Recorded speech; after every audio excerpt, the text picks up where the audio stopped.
May 18, 1965. Marjah Square in Damascus is filled with a charged crowd. To the shouts and jeers, like a scene from the Middle Ages, an Israeli spy was publicly hanged before more than 10,000 people. Eli Cohen met death with pride and dignity. Mossad's Agent 88 accomplished what seemed impossible. He penetrated Syria's ruling elite, won the trust of generals and ministers, and became an advisor to top military officials. The intelligence he provided helped Israel secure victory in the Six-Day War, but for that success, he paid with his life. Today, Eli Cohen's name has become a symbol of courage and devotion. He deceived the entire Syrian leadership and reached the very heart of its government. But how did he manage it? And most importantly, why was he eventually exposed? This is a true story based solely on facts. Yet the plot of this story is more gripping than the pages of any spy novel. Eli Cohen was born in Alexandria, Egypt on December 26, 1924. His family was Jewish with roots in the Syrian city of Aleppo. They lived modestly, stayed close to one another, and strictly followed tradition. From childhood, Eli was a serious boy. He read a lot and even dreamed of becoming a rabbi. His mentor in the synagogue believed he had the talent, but soon the religious school closed and the path to the rabbinate became impossible for Eli. He continued his studies at Cairo University. The world was changing at that time. In Egypt, hostility toward Jews was growing and life was becoming more difficult. But Eli did not give up. He joined the Zionist movement, helping smuggle Jews into Palestine and later into Israel. This was the first time he came to the attention of intelligence services. Eli had a special gift: languages. He spoke fluent Arabic and Hebrew and had excellent command of English, French, and even Spanish. This skill would later save his life and open doors that were closed to others. But he was being watched. Egyptian authorities suspected him of secretly working for Israel. Twice he was arrested and interrogated, but since no hard evidence was found, he was released. After the second arrest, however, the authorities decided to expel him from the country. In 1956, shortly after the Suez Crisis, Eli left for Israel. There, he began a new life. At first, it was not easy. He struggled to find work and felt like an outsider. But everything changed when he met Nadia, a beautiful woman born in Iraq. They married, and together they had 3 children, Sophie, Irit, and Shay. Eli was no longer just a Jewish boy from Alexandria. His past, his knowledge, and his experiences were preparing him for a different destiny, the destiny of a spy. In Israel, Eli Cohen spent a long time searching for his true place. In military intelligence, his job was to translate and analyze Arabic newspapers. Papers, clippings, reports, important work, but his spirit was larger than the desk. Time and again, he asked for a field assignment, but when his requests were denied, he tried to join Mossad on his own. The answer was cold: "We don't take volunteers." Disappointed, Eli left counterintelligence and spent 2 years at an insurance company, a quiet clerk among folders and stamps. It seemed the story had ended. But one day his old file landed on the desk of the new Mossad chief, Meir Amit. Languages, his Egyptian background, underground experience, everything pointed to a man worth a second look. Mossad quietly placed Eli under surveillance, watching how he carried himself, how he spoke, how he interacted with others. The conclusion was clear: the time had come. At Mossad's training school, Eli's life completely changed. The drills weren't for show. He was taught to think like the enemy and to see the city with different eyes. Walking the streets with his instructor, he learned to read the background, who was just a passerby and who might be a tail, where a camera could be safely placed and where it never should. He practiced blending into crowds, slowing his steps, quickening his pace, shifting his rhythm until he could vanish from notice. In the classroom, silence hung heavy, broken only by the tapping of a telegraph key. Eli tapped out Morse code until it became second nature. At first slowly, then faster, until his hand produced flawless rhythm without thought. Then came ciphers. One sentence transformed into meaningless signs, and only someone with the key could unlock its meaning. On the desk, small bottles of secret ink. He would write on a blank page, then reveal words as if pulling them out of thin air. There were also long hours in the darkroom where he learned to shoot and develop film, making sure not a single frame was lost to a careless mistake. A camera in his hands became another tool of memory. Yet, even without one, Eli's mind was extraordinary. Instructors marveled at how, after a single walk through a neighborhood, he could sketch a map of streets, alleys, doors, and windows with striking accuracy. Physical training was practical, not heroic, enough to get out of a fight and escape if he had to. No theatrics, only survival. His speech was refined with equal care. The traces of his Egyptian accent were stripped away, layer by layer, until a pure Syrian dialect emerged. He practiced not only how to speak, but how to laugh, how to pause, even how to tell a joke. Everything needed to sound like a native son of Damascus. And always there was the discipline of secrecy. Where to hide a radio transmitter, how to mask an antenna, how to send a message when someone was awake in the next room, how to plant a letter so only the right hands could find it, how to shake a pursuer who appeared suddenly from nowhere. 6 months of such days left their mark. His instructors saw it. He absorbed everything quickly, never broke under pressure, kept a clear head in all circumstances. Eli left the school a different man, someone ready to play the role of his life. Ahead of him lay a legend, and a new name. After his training at the Mossad school, Eli began a new life. He had to become another man. His cover story sounded convincing.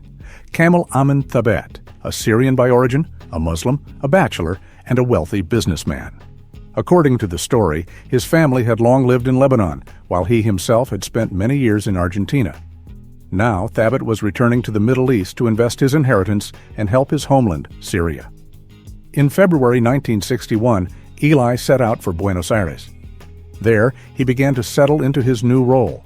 He rented a spacious apartment, bought an expensive car, wore fashionable clothes, and carried himself as though he truly possessed a fortune. In the Arab community of Argentina, word quickly spread about the generous and charming Syrian who hosted dinners, threw parties, and easily made connections. He knew how to listen, how to speak at just the right moment, and how to make an impression. Within the Arab diaspora, he became one of their own. Eli not only joined conversations about politics, he demonstrated that he shared the views of those who envisioned a strong Syria and harbored a deep-seated animosity towards Israel. Soon, Thabet was moving among Syrian diplomats and military officers. His name was mentioned at gatherings, and he was invited to the table. One acquaintance proved especially important: Amin al-Hafiz, Syria's military attaché in Argentina. This friendship would later open the doors of Damascus's highest offices to Cohen.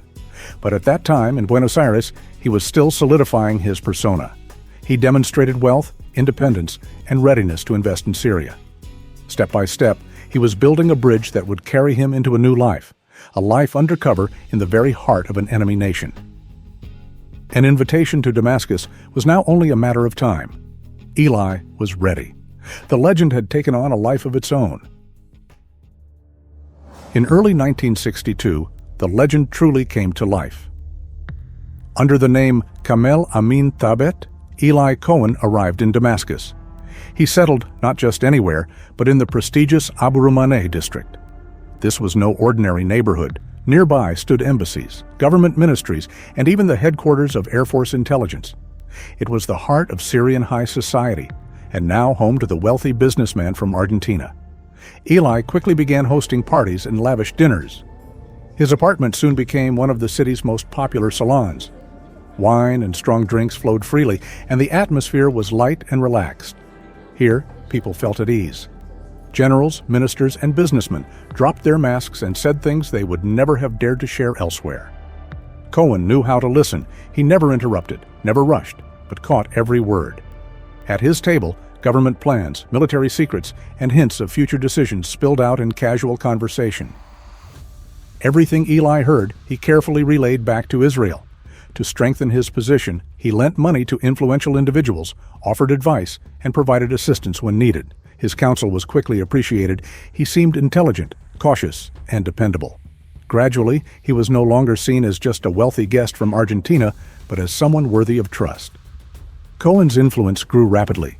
He became so deeply embedded in the circles of power that his name was even mentioned as a possible candidate for the position of Syria's Deputy Minister of Defense.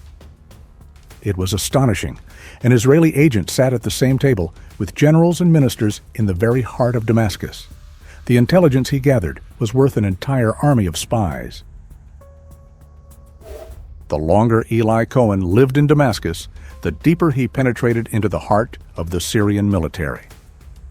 He was respected, invited on military tours, and granted access to places where outsiders were never allowed. Of special importance were his trips to the Golan Heights. These mountains towered over northern Israel, and the Syrians had turned them into a mighty fortress. Concrete bunkers, long-range artillery, mortar positions, all of it had kept Israeli settlements below in fear for years. Eli studied every detail with care. He took photographs and sketched maps, then passed them on to Israel. In this way, Mossad obtained precise charts of the Syrian fortifications. There is a legend. During one of his visits, Cohen pretended to worry about the soldiers standing for hours under the blazing sun. He suggested planting trees to give them shade. The Syrian officers agreed. Later, those rows of eucalyptus trees became perfect markers for Israeli artillery. Cohen also discovered that the defenses were built in 3 lines, 3 rows of bunkers and mortar positions, not just one, as was previously believed. This information allowed the Israeli army to prepare for the real battlefield ahead. Equally important were his reports on Syria's plan to divert the headwaters of the Jordan River. The Syrians intended to block the flow to deprive Israel of water. Eli provided detailed information about the equipment and locations of the works. Israeli aircraft struck with precision and destroyed the earth-moving machines before the project could be completed. All of this became part of the so-called water war. Thanks to Cohen, Israel was always one step ahead. When the Six-Day War began in 1967, his intelligence proved invaluable. The Israeli army knew exactly where enemy positions were, how many defensive lines awaited them, and which weak points to exploit. The capture of the Golan Heights took just 2 days.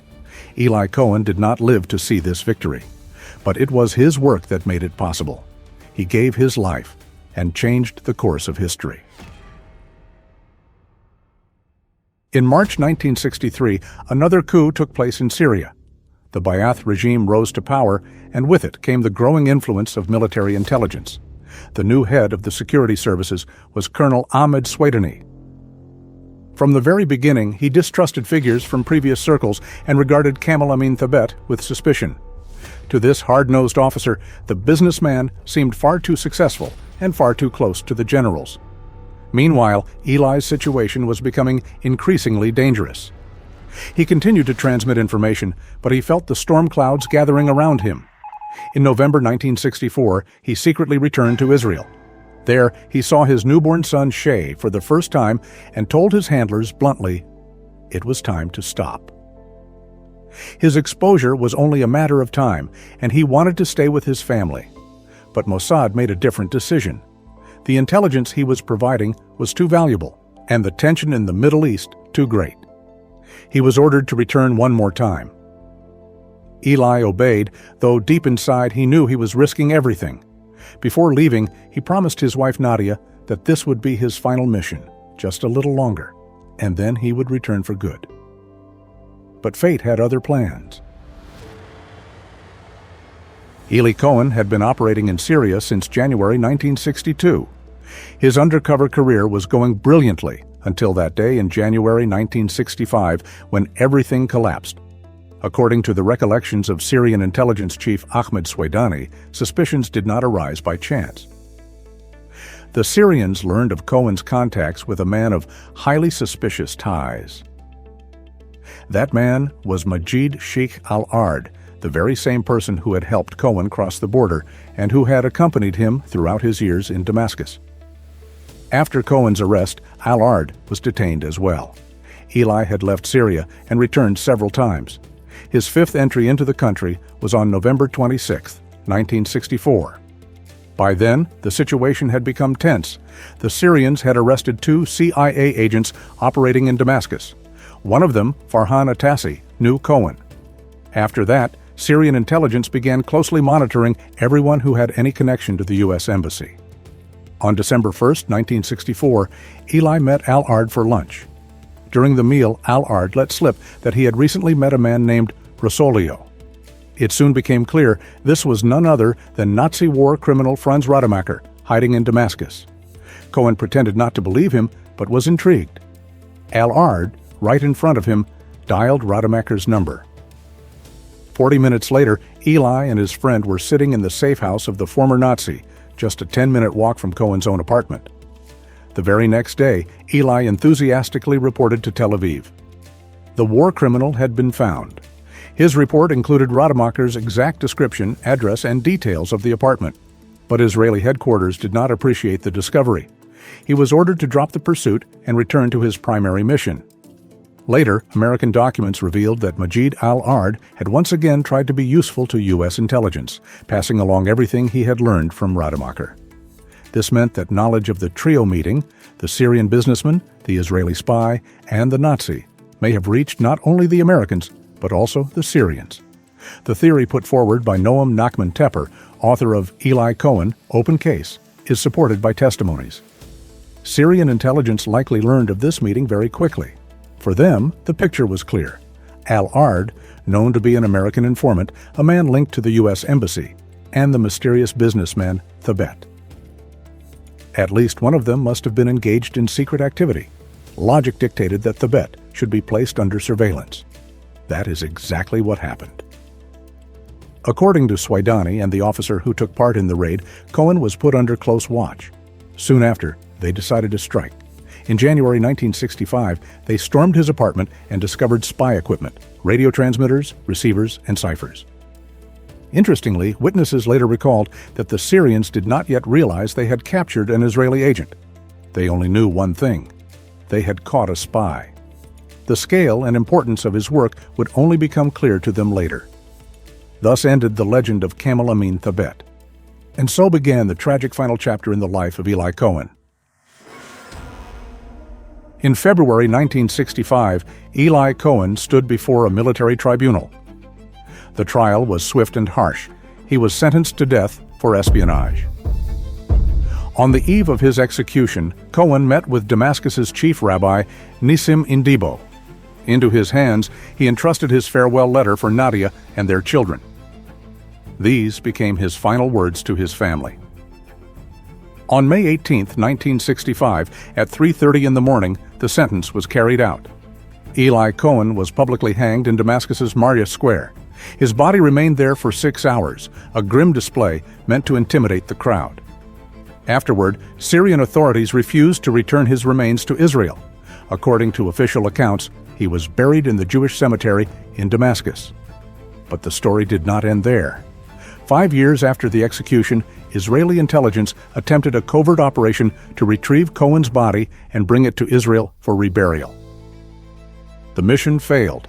In response, the Syrians moved his remains to a bunker approximately 30 meters deep, located within a military compound in Damascus. Since then, Israel and Cohen's family, led by his brother Maurice and his wife Nadia, have continued the unending struggle to bring his body home. This story remains one of the most painful chapters in Israel's national memory. After Eli Cohen's execution, his name became a legend. In Israel, he is honored as a national hero. Streets and squares bear his name, and his story is told as a symbol of courage, devotion, and the willingness to give everything for his country. In 2018, an event shook his entire family. The Mossad announced that it had recovered Eli Cohen's wristwatch, the very one he had worn in Syria before his arrest. For many years, it had remained in enemy hands before eventually appearing for sale. The agency conducted a covert operation, purchased the watch, and returned it to Israel. At the annual memorial ceremony, Mossad Director Yossi Cohen presented the relic to the family. Prime Minister Benjamin Netanyahu called it a brave action whose purpose was to return to Israel the memory of a great fighter who contributed so much to the nation's security. Eli's widow, Nadia, said she felt the watch was a part of his body, that his blood was on it. His daughter added, "This is the first and only thing we have from our father." But an even more momentous announcement came in 2025. After the fall of Bashar al-Assad's regime, Israel succeeded in retrieving a complete archive connected to Cohen from Syria. Mossad declared that the operation had been conducted with the help of foreign allies. In Israel's hands came about 2,500 documents and personal belongings. Cohen's letters to his family, photographs of his life undercover, forged passports, his original will written just hours before his execution, and even the keys to his apartment in Damascus. The archive also contained Syrian intelligence reports on their surveillance of him, interrogation records, and a thick folder titled Nadia Cohen, which included his wife's letters to world leaders pleading for his release. These documents revealed for the first time how meticulously the Syrians had monitored him and how deeply he had penetrated into the highest levels of power. The farewell letter that Eli Cohen wrote to his wife before his execution was among these recovered documents. At last, Israel revealed it to the world. These were the final words of the legendary spy. "To my dear Nadia, my beloved wife, I send you these last words from the depths of my soul, with my heart full of love for you and for our dear children. I ask you not to live in grief, but to look forward to the future. Raise our children with dignity. Let them be good, honest, and loyal. Teach them the love of their homeland and the love of their people. My dear Nadia, be strong. Do not let sorrow crush you. Take care of yourself and of our children. Live your life fully, and do not remain alone. If God wills, remarry, and let another man share your burdens. To my brothers and sisters, to all of my family, I send my love and my last greetings. I forgive all who wronged me, and I ask forgiveness from everyone I may have wronged. Farewell, my beloved. May God bless you and protect you. May peace be upon you until we meet in heaven." Today, these materials are preserved in Israel as a testament to his life and sacrifice. The archive is set to become part of a museum exhibition, ensuring that future generations will have access to his story. Eli Cohen never returned home. His body still lies hidden deep in Syrian soil. But his name, his deeds, and his courage endure. For Israel, he will forever remain the man who single-handedly deceived an entire state and changed the course of history. For more than 60 years, Israel and Eli Cohen's family have been trying to bring his body back home. Will it ever happen? Or will his secret remain buried forever in Syrian soil? What do you think, viewers? Share your thoughts in the comments below. If you found this story interesting, please give it a like, subscribe to the channel, and hit the notification bell so you don't miss the next videos. Thank you for watching.